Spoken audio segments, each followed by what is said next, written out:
আল্লামা সাঈদ রহমতুল্লাহ আলাইহি আল্লাহর ওলি বলছিলেন, আলেমদের চাকে ঢিল মারবে না, তাদেরকে মৌলবাদী বলবে না, রাজাকার বলবে না, ইত্যাদি ইত্যাদি বলে উনি বলেছিলেন। এই মৌলবাদীরা যদি গাছের গোড়া ধরে নাড়া দেয়, মামা বাড়ি কোথার কথা বলেছিল, দিল্লি গিয়ে পড়বে। খেয়াল করেছেন? যখন পালানোর সময় বিমানে উঠলো, ওই বিমান কোথায় গিয়ে ল্যান্ড করবে? না যাবে লন্ডন, না যাবে আমেরিকা, না যাবে স্পেন, না যাবে ব্রাজিল, ওই বিমান অবশ্যই দিল্লিতে যাওয়া লাগবে, ঠিক কিনা? কারণ এ পূর্বাভাস আল্লাহর ওলির জবান থেকে অনেক আগেই বের হয়ে গেছে। এমন গাঢ় কালো অন্ধকার অমাবস্যার রাত আসতে পারে যার সুবহে সাদেক হওয়া কঠিন। এই আলেম বলেছিলেন, এই জগৎ বিখ্যাত মুফাসসির বলেছিলেন, আমরা জানি আল্লাহর সত্যিকার ওলি যারা, তারা মাঝে মাঝে কিছু কথা বলে যা সঠিক হয়, ঠিক কিনা? ওদের জবান দিয়ে যে কথা বের হয়, ওই কথা আল্লাহ বলায়। কে বলায়? আল্লাহ বলায়। অনেক আল্লাহর ওলিদের এরকম কথা বলা যাবে। বসিরহাটের আল্লামা রুহুল আমিন সাহেব হুজুরের নাম শুনেছেন না? পীর সাহেব আবু বকর সিদ্দিক ফুরফুরা পীর সাহেব, এছাড়াও আল্লাহওয়ালা যত মানুষ আছে, তাদের কিছু কথা থাকে যে কথাগুলো তাদের জবান দিয়ে বের হয়ে যায়, আল্লাহ বের করান। এটা হচ্ছে আল্লাহওয়ালাদের কারামতি। কি বলেন? কারামতি।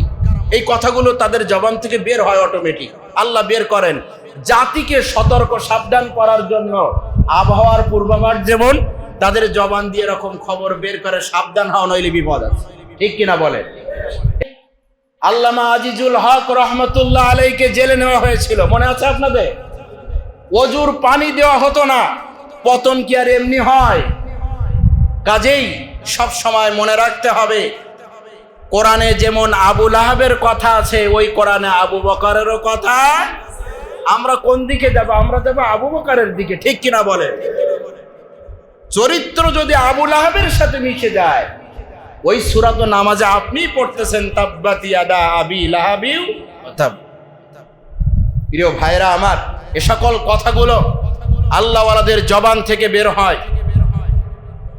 আমি অবাক হয়ে যাই, সাঈদী রহমতুল্লাহ আলাইহি যখন তার বক্তৃতার মধ্যে বলেছিলেন, আমি দেখতে পাচ্ছি বাংলাদেশের ভাগ্য আকাশে উত্তর গগনে কালো মেঘ জমা হয়েছে, বলছিল না এরকম? ঝড়ের পূর্বাভাস লক্ষ্য করছি।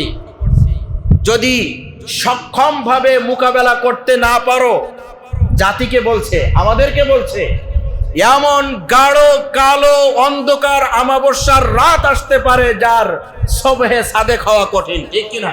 বলছিল না? আপনাদের কি মনে হয়, বাংলাদেশে কি সুবহে সাদেক হয়েছে? বাংলাদেশ নিয়ে এখনো ষড়যন্ত্র আছে না নাই?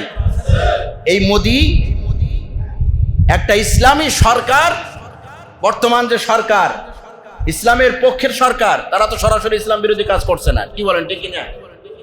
মোদি এই হিন্দুত্ববাদী সরকার সহ বিশ্ব যাদের দেখে একটু নরম, তাদের বিরুদ্ধে ষড়যন্ত্র করে, এটা ভিন্ন আলোচনা। কিন্তু আল্লাহ হেফাজত করবে। মুসলমানদের চাকে ঢিল মারলে তার উপায় নাই, ঠিক কিনা বলে? এই মোদিরও কপাল খারাপ, এর যে কি হবে শেষ পরিণতি। ও যে মুসলমানদের রক্ত ঝরাচ্ছে, ও যে মসজিদগুলোতে আজান বন্ধ করছে, চিন্তা করতে পারেন? মসজিদে আজান বন্ধ করেছে, লাউড স্পিকার আজান হবে না। আপনারা দেখছেন হয়তো, আমি ওইদিকে যাচ্ছি আর আমার আলোচনা শেষ করতে পারবো না। প্রিয় ভাইরা আমার, কোরআন নিয়ে, ইসলাম নিয়ে, মুসলমানদের নিয়ে খেলা করতে যারাই আসে, এরা সব ভ্যানিশ হয়ে যাবে। এটা আল্লাহর কথা। কার কথা? আল্লাহর কথা। আবু লাহাবের মতো হবে। এমন গাঢ় কালো অন্ধকার অমাবস্যার রাত আসতে পারে যার সুবহে সাদেক হওয়া কঠিন। এই আলেম বলেছিলেন, এই জগৎ বিখ্যাত মুফাসসির বলেছিলেন, আমরা জানি আল্লাহর সত্যিকার ওলি যারা, তারা মাঝে মাঝে কিছু কথা বলে যা সঠিক হয়, ঠিক কিনা? ওদের জবান দিয়ে যে কথা বের হয়, ওই কথা আল্লাহ বলায়। কে বলায়? আল্লাহ বলায়। অনেক আল্লাহর ওলিদের এরকম কথা বলা যাবে। বসিরহাটের আল্লামা রুহুল আমিন সাহেব হুজুরের নাম শুনেছেন না? পীর সাহেব আবু বকর সিদ্দিক ফুরফুরা পীর সাহেব, এছাড়াও আল্লাহওয়ালা যত মানুষ আছে, তাদের কিছু কথা থাকে যে কথাগুলো তাদের জবান দিয়ে বের হয়ে যায়, আল্লাহ বের করান। এটা হচ্ছে আল্লাহওয়ালাদের কারামতি। কি বলেন? কারামতি। এই কথাগুলো তাদের জবান থেকে বের হয় অটোমেটিক, আল্লাহ বের করেন জাতিকে সতর্ক সাবধান করার জন্য। আবহাওয়ার পূর্বাভাস যেমন তাদের জবান দিয়ে এরকম খবর বের করে, সাবধান হও নইলে বিপদ আছে। ঠিক কিনা বলেন? এ আল্লাহর ওলি বলছিলেন আলেমদের চাকে ঢিল মারবে না, তাদেরকে মৌলবাদী বলবে না, রাজাকার বলবে না, ইত্যাদি ইত্যাদি বলে উনি বলেছিলেন। এই মৌলবাদীরা যদি গাছের গোড়া ধরে নাড়া দেয়, মামা বাড়ি কোথার কথা বলেছিল? দিল্লি গিয়ে পড়বে। খেয়াল করেছেন? এই যখন পালানোর সময় বিমানে উঠলো, ওই বিমান কোথায় গিয়ে ল্যান্ড করবে? না যাবে লন্ডন, না যাবে আমেরিকা, না যাবে স্পেন, না যাবে ব্রাজিল, ওই বিমান অবশ্যই দিল্লিতে যাওয়া লাগবে। ঠিক কিনা? কারণ এই পূর্বাভাস আল্লাহর ওলির জবান থেকে অনেক আগেই বের হয়ে গেছে। আমরা কোনো জন্মবার্ষিকী, মৃত্যুবার্ষিকী এরকম পালনের মধ্যে আমরা নেই। আমরা রসুলকে স্মরণ করব, রসুলকে অনুসরণের মাধ্যমে। কিসের মাধ্যমে? অনুসরণ, অনুকরণ করার মাধ্যমে আমরা রসুল সাল্লাল্লাহু আলাইহি ওয়াসাল্লামকে মানব। শুধু ভালোবাসার দাবি করব। যে কঠোর বেনামাজি, ওই ব্যক্তিকে আপনি জিজ্ঞাসা করবেন, ভাই তুমি কি আল্লাহর রসুলকে ভালোবাসো? সে কি বলবে? বাসি না, তাই বলবে? এরকম কোনো পাগল পাওয়া যায় যে বলে আমি রসুলকে ভালোবাসি না? পাবেন না। অথচ তার কার্যক্রম, তার পদক্ষেপ নবীজির আদর্শ অনুযায়ী হচ্ছে না, তারপরেও সে বলে আমি রসুলকে ভালোবাসি। এখন আমরা কি শুধু মুখে ভালোবাসতে চাই, না কাজ দিয়ে রসুলের ভালোবাসার প্রমাণ করতে চাই? ঈমান থাকে ভিতরে, আর আমল হচ্ছে ভিতরে ঈমান থাকার প্রমাণ। সুবহানাল্লাহ। আমরা রসুলকে মহব্বত করি কলিজা দিয়ে, দিল দিয়ে। আমরা আল্লাহর রসুলকে ভালোবাসি, এটা আমাদের ঈমান। এটা আমাদের কি? ভিতরে এই ঈমান থাকার প্রমাণ হচ্ছে জীবনের সব জায়গায় নবীর আদর্শ মেনে চলা। জীবনের সব জায়গায় নবীর আদর্শ মেনে চলা হচ্ছে ভিতরে ঈমান থাকার প্রমাণ, যে আপনি নবীকে ভালোবাসেন। নবুকে তো আবু লাহাবও ভালোবাসতো, ঠিক কিনা? আবু জেহেলও নবীকে ভালোবাসতো প্রথম দিকে, আবু লাহাব বাসতো অনেক বেশি, কিন্তু রসুলকে অনুসরণ করতো না। তাহলে বোঝা যাচ্ছে ভালোবাসা আর অনুসরণের মধ্যে একটু পার্থক্য আছে। আমরা আলোচনা করবো ইনশাআল্লাহ। নবীজি সাল্লাল্লাহু আলাইহি ওয়াসাল্লামের উপরে যখন এই আয়াত নাজিল হলো, 40 বছর বয়স, তিনি যখন ওয়াহি প্রাপ্ত হলেন, তিনি একটা আয়াতের মাধ্যমে জানলেন ওয়াআনযির আশীরাতাকাল আকরাবিন। রাসূল, দাওয়াত তো চলবে, আগে তোমার নিকটতমদের মধ্যে দাওয়াত পৌঁছে দাও। সুবহানাল্লাহ। ওয়াআনযির আশীরাতাকাল আকরাবিন, তোমার নিকটতম যারা, আপনজনদের মাঝে, নিজ সমাজে, নিজ এরিয়াতে আগে দাওয়াতি কাজ করো। ওয়াআনযির আশীরাতাকাল আকরাবিন।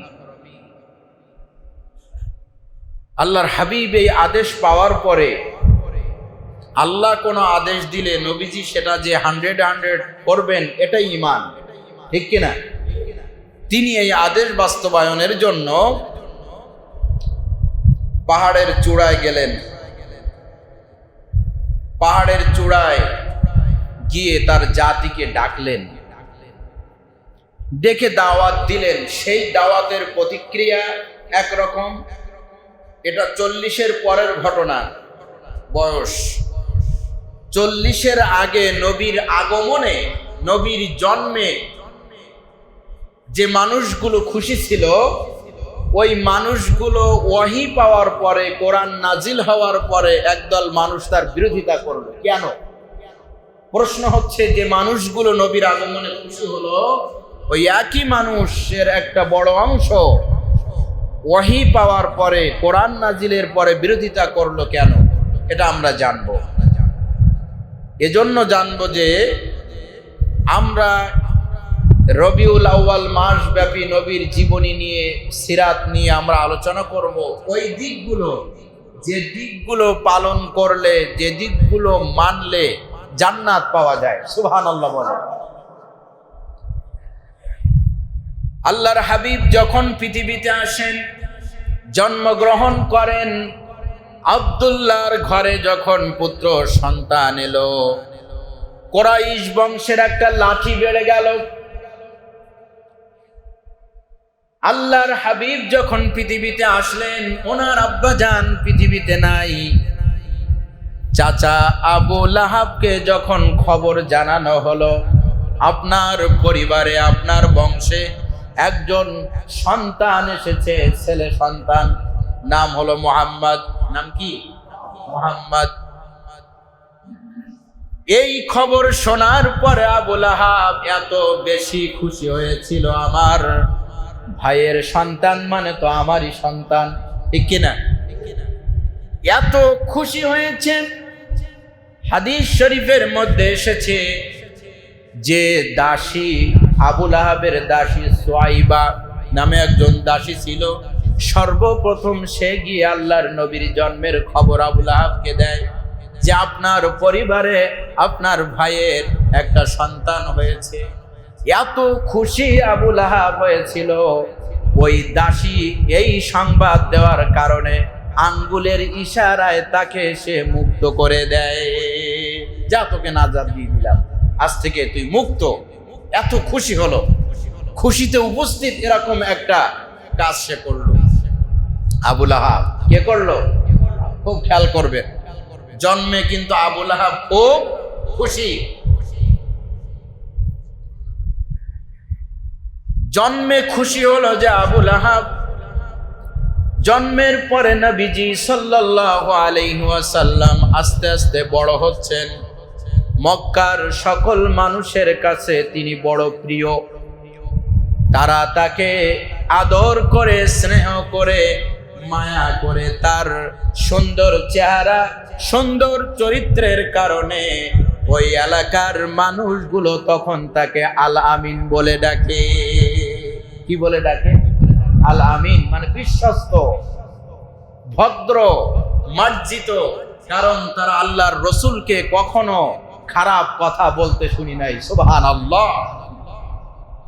তার আদর্শ তারা দেখতো, অবাক হতো, একজন মানুষ এত ভালো হয় কিভাবে। কিতাবের মধ্যে এসেছে নবীজির ইনসাফ আদর্শ একেবারে শুরু থেকে ছিল। উনি জন্মের পরে মা হালিমাতুস সাদিয়ার দুধ পান করতেন। আপনারা ঘটনা জানেন, আমি কিছু ঘটনা স্কিপ করব, যেটা আপনাদের জানা আছে ওইগুলো আর বলবো না। আমি এমন জায়গা থেকে বলবো বা এমন কিছু শিক্ষা নিয়ে আসবো যেটা আমাদের প্রয়োজন। দেখা গিয়েছে ওই দুধ পানকালীন সময় থেকে তার মধ্যে নববী আদর্শের একটা আলামত ছিল। সুবহানাল্লাহ। মা হালিমাতুস সাদিয়া দুধ খাইতেন একটা, আরেকটা খেতে চাইতেন না। বুঝাতে চাইতেন আমার আরেকজন দুধ ভাই আছে, সে খাবে। সুবহানাল্লাহ। পাইলাম আর সব খাইলাম, এটা নবীর আদর্শ হতে পারে না। এটা শুরু থেকেই। মর্নিং শোজ দ্য ডে, দিনের শুরু, সূর্য দেখে বোঝা যায় দিনটা কেমন যাবে। বাংলা আরো একটা কথা বলে, যে কাটা হুল হয় সেটা হুল হয়েই কি বের হয়। আমার ভাইয়েরা, আল্লাহর হাবিবের এরকম অসংখ্য মুজিজা, অসংখ্য আদর্শের কথা বলা যাবে। নবুয়ত পাওয়ার পূর্ব সময় পর্যন্ত যদি আমরা হিসাব করি, দেখব প্রত্যেকটা কাজে মক্কার মানুষেরা খুশি ছিল। নবীজি যখন দেখলেন তার সমাজের মানুষগুলো বড় বিশৃঙ্খলার মধ্যে আছে, মানুষের কল্যাণে, মানবতার কল্যাণে তার জীবনে প্রথম যে সংগঠন তিনি যুবকদেরকে নিয়ে করেছিলেন, সেই সংগঠনের নাম ছিল হিলফুল ফুজুল। কি ছিল? হিলফুল সংগঠন করলেন। উদ্দেশ্য হচ্ছে মানবতার কল্যাণ করা, মানুষের কল্যাণে কাজ করা। এগুলো সব নবুয়তের আগে।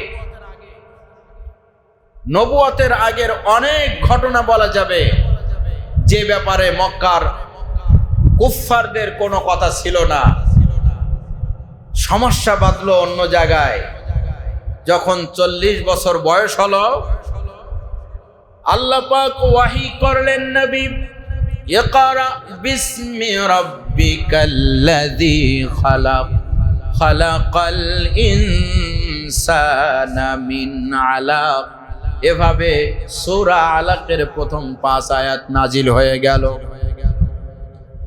নবীজি ওয়াহি পেয়ে যখন বাড়িতে ফিরে আসলেন, বড্ড ভয় পাচ্ছিলেন। আজকে নতুন একটা খবরের মুখোমুখি হয়েছেন। ভয় পেয়ে যখন বাড়িতে ফিরে আসলেন, আম্মাজান খাদিজা রাদিয়াল্লাহু তাআলা আনহাকে বললেন, আমার শীত লাগছে, আমার কষ্ট হচ্ছে, আমার গায়ে চাদর দাও, কম্বল দাও। হাদিসের মধ্যে এসেছে জাম্মিলুনি ইয়া খাদিজা, আমাকে কম্বল দাও। এভাবে মনে হচ্ছে তিনি ভীত সন্ত্রস্ত।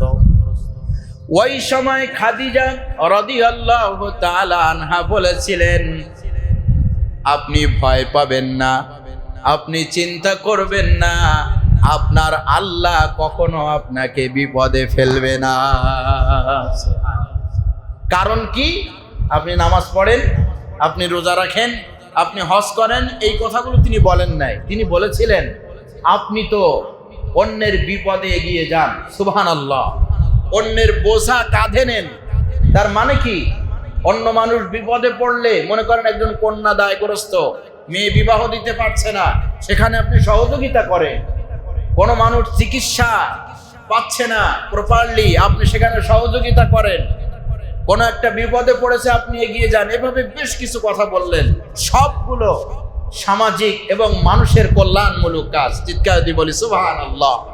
এভাবে তিনি বলে সান্ত্বনা দিলেন, আপনি ভয় পাবেন না, আপনার আল্লাহ আপনাকে কষ্টে রাখবে না। সুবহানাল্লাহ। এরপরে নাজিল হলো, একটা সময় গিয়ে যখন এই আয়াত নাজিল হলো, ওয়া আনজির আশিরাতাকাল আকরাবিন, নবী হে, আপনি আপনার নিকটতমদের কাছে দাওয়াত পৌঁছে দিন, তাদেরকে জানান, কালেমার দাওয়াত দিন। কালেমার দাওয়াত তো চলছে, আবার বিশেষভাবে বলা হলো আপনার আপনজনদের কাছে, কাছের মানুষদেরকে আপনি দাওয়াত দিন। ওয়া আনজির আশিরাতাকাল আকরাবিন।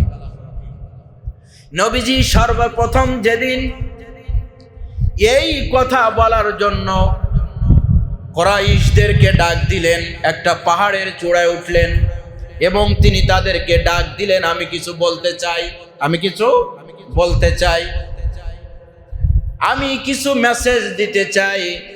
এইভাবে যখন ডাক দিলেন, মক্কার সকল মানুষেরা সেখানে হাজির হয়ে গেল। কারণ তারা জানে যে ব্যক্তি আমাদেরকে ডাক দিয়েছে সে সাধারণ কোনো ছেলে নয়। সুবহানাল্লাহ, সে তো খুব দামি, কি বলবে আমাদেরকে, কি বলতে চায়। তিনি সবাইকে উপস্থিত করে জানালেন, ও আমার আপনজনেরা, মক্কার মানুষেরা শুনুন, আমি যদি আপনাদেরকে বলি যে পাহাড়ের উপরে আমি কথা বলছি, এই পাহাড়ের অপর দিক থেকে শত্রুরা আক্রমণ করবে আপনাদের উপরে, আপনারা কি বিশ্বাস করেন? বলছে, অবশ্যই বিশ্বাস করি, কারণ আমরা তোমাকে কখনো মিথ্যা বলতে শুনি নাই। সুবহানাল্লাহ বলবেন না? কার ব্যাপারে বলা যায় এরকম?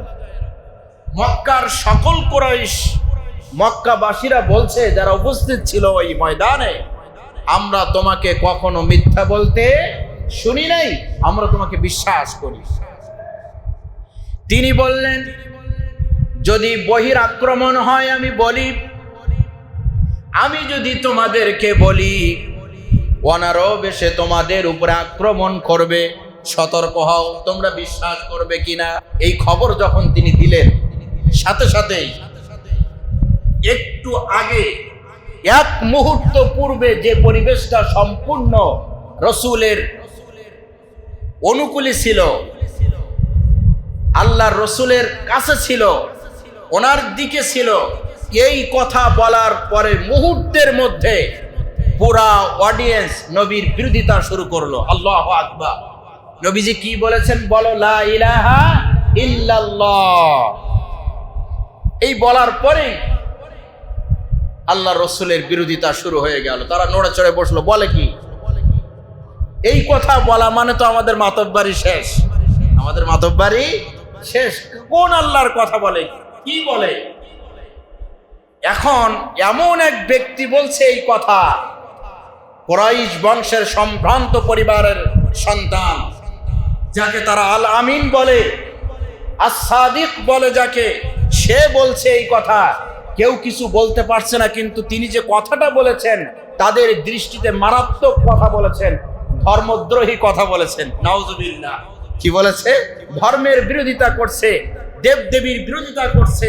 কারণ তারা জানে লা ইলাহা ইল্লাল্লাহ মানে অন্য কারোর পূজা চলবে না, একমাত্র ইলাকে আল্লাহ সুবহানাহু ওয়া তাআলা। আমার ভাইরা, যারা কিছু বলতে পারছিল না তারা শুধু তাকাচ্ছে আবু লাহাবের দিকে। কার দিকে? শুধু বোঝাতে চাচ্ছে আপনি কিছু বলেন না কেন, আপনি নিজে উপস্থিত। আপনার ছেলে, আপনার ভাইয়ের ছেলে কত বড় মারাত্মক কথা বলল, আপনি কিছু বলছেন না, কারণ কি?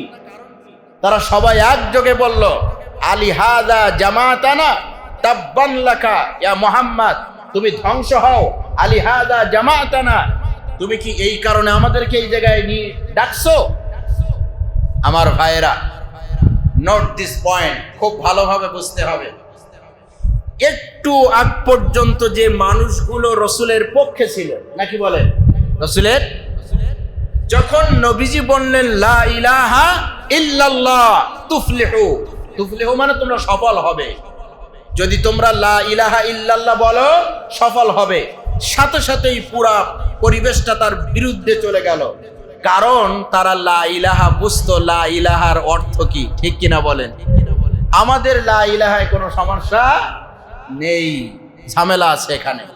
আমরা সিরাতের আলোচনা এখান থেকেই করব। শুধু তাই নয়, আবু লাহাব ওই জায়গায় দাঁড়িয়ে সকল মানুষগুলো তার দিকে তাকাচ্ছে, কিছু বলো না কেন? আবু লাহাব পৃথিবীর ইতিহাসে নিকৃষ্ট কাজ সেই দিন করেছিল, সেটা হলো রাহমাতুল লিল আলামিনের দিকে হাত উঁচু করেছিল পাথর মারার জন্য। আল্লাহু আকবার। আবু লাহাব চাপে পড়ে সন্তান হওয়ার পরেও, নিজের বংশের হওয়ার পরেও ওই দিন পাথর উঁচু করেছিল, রাহমাতুল লিল আলামিনকে মারার জন্য মারে নাই। কিন্তু আমরা জানি সম্মানী ব্যক্তিকে মারতে চাইলেই মারা হয়ে যায়, ঠিক কিনা? আর পৃথিবীতে আল্লাহ যাকে সবচেয়ে বেশি সম্মান দিয়েছেন তিনি হচ্ছেন মুহাম্মাদুর রাসূলুল্লাহ সাল্লাল্লাহু আলাইহি ওয়াসাল্লাম। ওই দিন আবু লাহাব এই পরিবেশ করে, ওই দিনের মতো তাফসীরের মধ্যে এসেছে আবু লাহাব চাপে পড়ে পাথর উঁচু করলেও সামনে নেওয়ার মতো দুঃসাহস দেখাতে পারে নাই। এটা সম্ভব না, কারণ সামনে যিনি দাঁড়িয়ে আছেন ইমামুল আম্বিয়া, ইমামুল মুরসালিন, মুহাম্মাদুর রাসূলুল্লাহ সাল্লাল্লাহু আলাইহি ওয়াসাল্লাম চলে গেলেন। পরিবেশটা ভিন্ন হয়ে গেল। এই মানুষগুলো যারা নবীজির জন্মে খুশি ছিল, কিন্তু নবী যখন দাওয়াত নিয়ে আসলো, তার মিশন ভীষণ জানালো। নবীদের মিশন ছিল লা ইলাহা, যারা বলেন লা ইলাহা ইল্লাল্লাহ। আবু লাহাব জন্মে খুশি ছিল কিনা মনে আছে আপনাদের? এমন খুশি ছিল যে এই সংবাদ শুনে আঙ্গুলের ইশারায় দাসীকে মুক্ত করে দেয়, সোয়াইবা নামক এই দাসীকে। সেই আবু লাহাব সহ গোটা অডিয়েন্স, গোটা পরিবেশ তার বিরুদ্ধে চলে গেল। আমার ভাইয়েরা, শুধুমাত্র একটা সমস্যা তাদের কাছে মনে হলো, এই লা ইলাহা ইল্লাল্লাহ মানে জমিন যার আইন চলবে তা, ঠিক কিনা? ওরা বুঝতে পারছিল এই লা ইলাহা ইল্লাল্লাহ মানে সুদ ভিত্তিক অর্থ ব্যবস্থা থাকবে না, যে অর্থ ব্যবস্থা হবে সেটা হবে যাকাত ভিত্তিক অর্থ ব্যবস্থা। ওরা বুঝতে পারছিল এই লা ইলাহা ইল্লাল্লাহ মেনে নেওয়া মানে ওজনে ফাঁকি দেওয়া যাবে না, এই লা ইলাহা মেনে নেওয়া মানে চাঁদাবাজি করা যাবে না, এই লা ইলাহা মেনে নেওয়া মানে জীবনের সব জায়গায় আল্লাহর আইন মানতে হবে। ঠিক কিনা বলে? ওরা বুঝতে পারছে। নবীজির মন খারাপ হয়ে গেল। আহারে, আমার আপনজনদেরকে তো ডাক দিলাম, তাদেরকে ভালোবেসে বললাম বলো লা ইলাহা ইল্লাল্লাহ। মনটা খারাপ করে যখন নবীজি তার জায়গায় চলে গেলেন, আল্লাহর নবীর মন খারাপ করা আরশে আজিমের মালিক বরদাস্ত করতে পারে না। নবীজিকে ডাক দিয়ে বললেন, নবী মেসেজ পাঠাচ্ছি এই মর্মে। জিবরিলকে বললেন, জিবরিল যাও আমার নবীকে গিয়ে শোনাও, আমার সাথে পড়ুন বিসমিল্লাহির রহমানির রহিম তাব্বাত ইয়াদা আবি লাহাবিন ওয়া তাব মা আগনা আনহু মালুহু ওয়া মা কাসাব। এই যে গোটা সূরাটা নাজিল হলো। আল্লাহু আকবার। নবী, তারা তোমার দিকে হাত উঁচু করেছে, এ হাত ধ্বংস হবে, কেউ ঠেকাতে পারবে না। ঠিক কি না বলেন? এ হাত ধ্বংস হবে। তোমার দিকে হাত উঁচু করছে একটা, আল্লাহ কোরআনে বলছে তাব্বাত ইয়াদা, ওর ধ্বংস হবে দুই হাত। আল্লাহু আকবার। তাব্বাত ইয়াদা আবি লাহাবি ওয়া তাব্বা, তার দুই হাত, সে নিজেও ধ্বংস হবে। মা আগনা আনহু মালুহু ওয়া মা কাসাব, তার মাল তার সন্তান কোনো কাজে আসবে না, কেউ তাকে ঠেকাতে পারবে না। ধ্বংস হবেই, কারণ সে যে অপরাধ করেছে, নবীর দিকে হাত উঁচু করার মতো দুঃসাহস আর হতে পারে না। এর অ্যাকশন হবেই হবে। এবং কিয়ামত পর্যন্ত এই নবীর উত্তরসূরি যারা আলেম ওয়ারাসাতুল আম্বিয়া, তাদেরকেও যারা আঘাত করবে, তাদের পতন কেউ ঠেকাতে পারবে না। ঠিক কিনা বলে? কিছু টের পান না? যখন দেলাওয়ার হোসেন সাইদি রহমতুল্লাহ আলাইহি, আজকে তার মৃত্যুর দিন, এই যে 14 তারিখ না আজকে, একবিংশ শতাব্দীর শ্রেষ্ঠ মুফাসসিরে কোরআন, আল্লাহর ওয়ালি, যিনি তার গোটা জীবন কোরআনের পক্ষে দাওয়াত দিয়েছেন, এই ব্যক্তিকে যখন ফাঁসি দেওয়া হলো মিথ্যা মামলায়, আল্লাহ বলছে আমার ক্ষমতা তো এরা বোঝে না, ধ্বংস হবে, ওর পতন কেউ ঠেকাতে পারবে না। ঠিক কিনা বলেন? ও যুগের আবু লাহাবের যেমন পতন ঠেকানো যায় নাই, এ যুগেও যারা এরকম কোরআনওয়ালাদের সাথে, কোরআনের সাথে, ইসলামের সাথে, দ্বীনের সাথে, মসজিদের সাথে, মাদ্রাসার সাথে যারা দুশ্মনী করবে, ওদের পতন কেউ ঠেকাতে পারবে না। ঠিক কিনা বলে? কেউ পারবে না। আবু লাহাবের চরিত্রে যে অ্যাক্টিং করবে, তার ধ্বংস অনিবার্য। তার সন্তান, সম্পদ, দল, কেউ তাকে ঠেকাতে পারবে না। ঠিক কিনা? বাস্তব কোরআন। তাব্বাত ইয়াদা আবি লাহাবিউ। আল্লামা সাইদি রহমতুল্লাহ আলাইহি, আল্লামা আজিজুল হক রহমতুল্লাহ আলাইহিকে জেলে নেওয়া হয়েছিল, মনে আছে আপনাদের?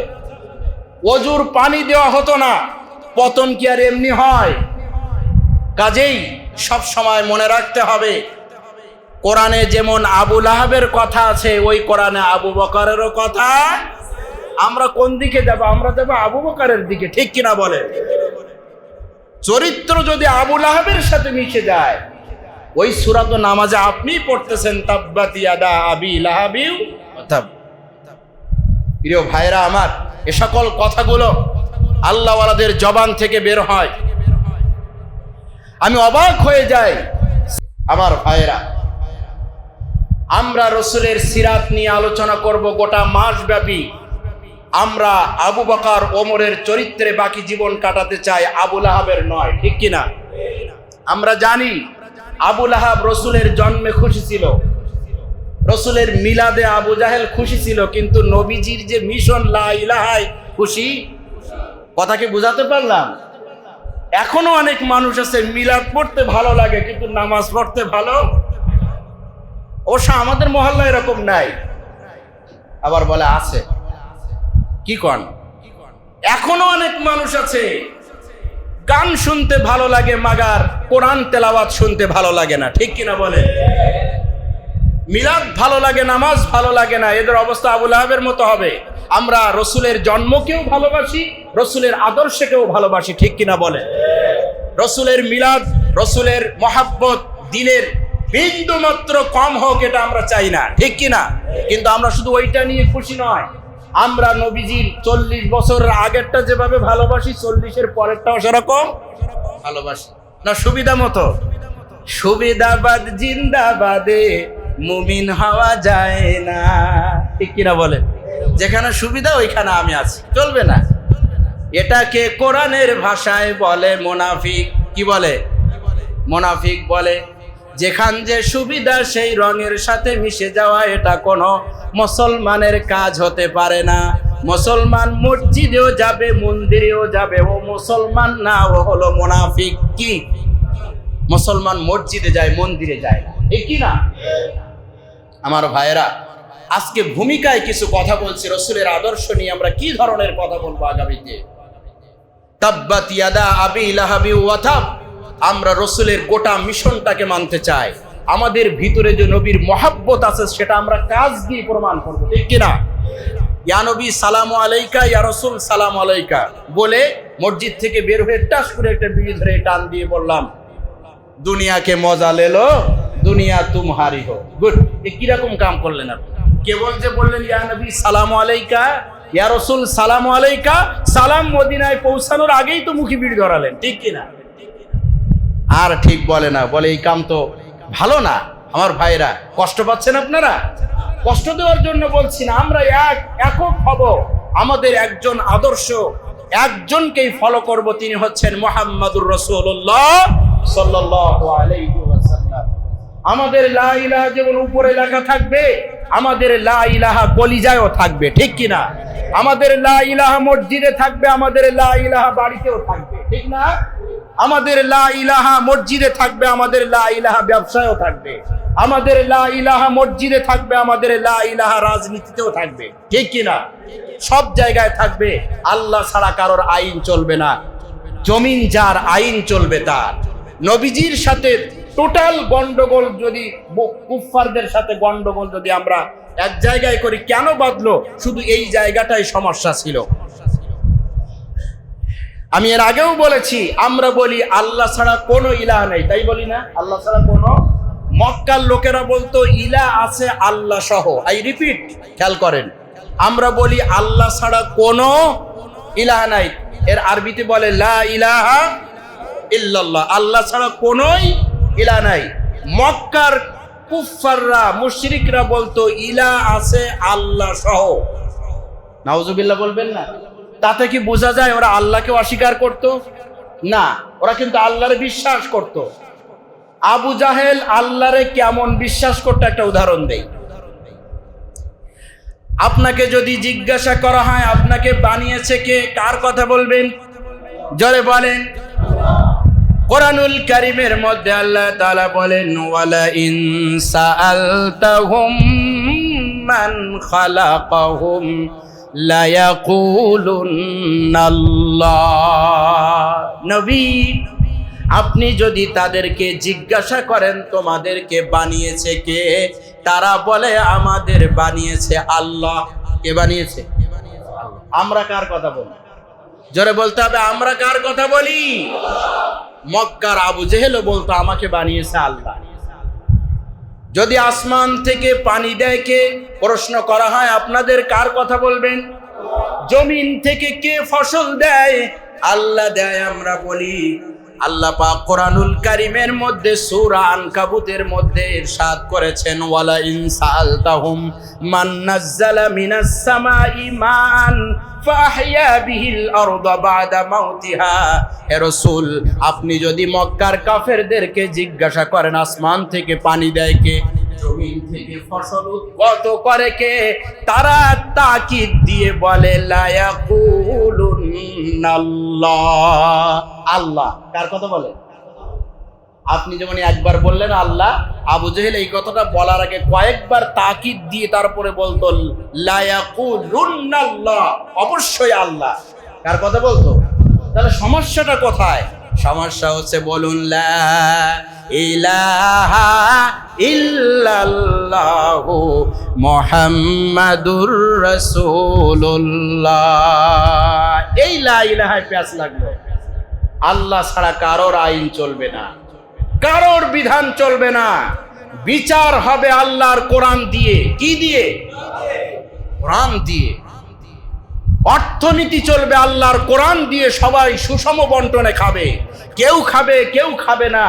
বিশ্বাস করেন আল্লাহ যে পরিমাণ নিয়ামত আমাদেরকে দিয়েছেন এই বাংলার জমিনে, ভিতরে উপরে যত নিয়ামত আমাদেরকে দিয়েছেন, এর যদি সঠিক প্রপারলি আমরা বন্টন করতে পারতাম, আমরা অসহায় লোক খুঁজে পাইতাম না। ঠিক কিনা বলে? অন্যান্য বিশ্বের মানুষেরা আমাদের নিয়ে তারা আফসোস করে, আল্লাহ এদের এত নিয়ামত দিয়েছেন, পানিতে নিয়ামত, জমিনে নিয়ামত, খনিতে আপনার কত কি নিয়ামত আল্লাহ আমাদেরকে দিয়েছেন, কিন্তু এর বন্টন নাই। সব ওই বোয়াল মাছেরা খেয়ে ফেলে। কারা খায়? বোয়ালেরা খায়, সব খেয়ে ফেলে।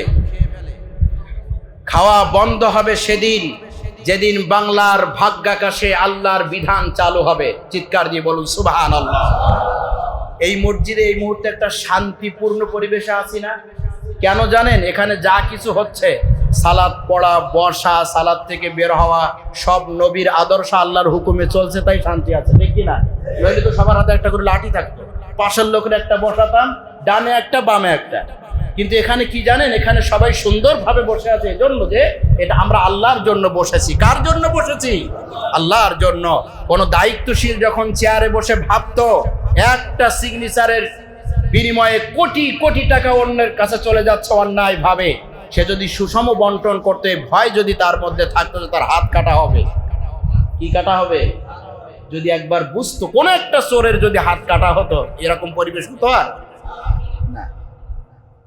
বেকার যারা, খাওয়া হচ্ছে না তিন বেলা, কোন একটা চুরি করলে পুলিশে ধরে নিয়ে কোথায় নিয়ে যাবে? জেলের ভিতরে। নির্দিষ্ট কিছুদিন জেল খাটবে, এই মাঝখানের টাইমটা সরকার তারা খাওয়ায়। ঠিক কিনা?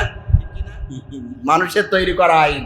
চুরি করতে গিয়ে ধরা পড়লে চোররে ধরে নিয়ে, আমি আইন অত বুঝি না, আমি বলছিও না এখন আপাতত, একটা নির্দিষ্ট টাইম মনে করেন জেলের ভিতরে রাখলো। জেলের ভিতরে রেখে তো তিন বেলা খাবার দিচ্ছে নাকি? ফ্যান আছে না? শোয়ার জায়গা, খাওয়ার জায়গা সুন্দরভাবে কেরানীগঞ্জের আপনার মনে করেন জেলখানায় রেখে, এই চোর যখন 2 বছর পরে বের হয়, ও তখন খুব সুন্দরভাবে খেয়ে দিয়ে মোষে তেল মেখে এবার ডাকাত হয়ে বের হয়। ঠিক কিনা? এটা মানুষের বানানো আইন হওয়ার কারণে। এই ব্যাটার প্রমাণিত হওয়ার পরে যদি হাত কাটা হতো একবার কোন সচিবের, কোন দায়িত্বশীলের, কারণ আমরা জানি স্যাঁচড়া চোরের চেয়ে কিছু শিক্ষিত চোর আছে যারা আমাদের দেশটাকে লুটে পুটে খাচ্ছে। ছোট চোর আর কি বা চুরি করে? লাউ, কদু, এ তো চুরি করলে কয় টাকা যায়? মসজিদের ব্যাটারি। তারপরেও বলছি চোর ভাই যারা আছেন, খবরদার, চুরির জায়গা যেন মসজিদে না হয়, কপাল কিন্তু ডবল পড়বে। তো যাই হোক, যেটা বলছিলাম, একটা বিধান যদি নবীর ওই লা ইলাহা অনুযায়ী হয়, আমরা বিশ্বাস করি শান্তি আসবে, কেউ ঠেকাতে পারবে না। রব্বুল আলামিন আমাদেরকে কবুল করুন।